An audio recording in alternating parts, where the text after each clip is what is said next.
Sebuah video TikTok viral, merekam adanya seorang nenek berhobi unik yakni mencatat jumlah kasus COVID-19 di Indonesia.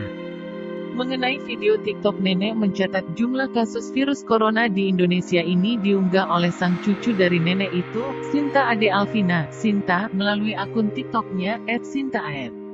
Sementara, sang nenek bernama Susilowati, dari kebiasaan mencatat jumlah kasus corona ini, membuat sang nenek sangat disiplin soal protokol kesehatan, prokes.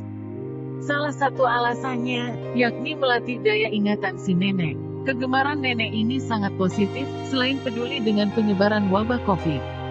Ini juga untuk mengasah otak agar tidak pikun, ungkap Sinta.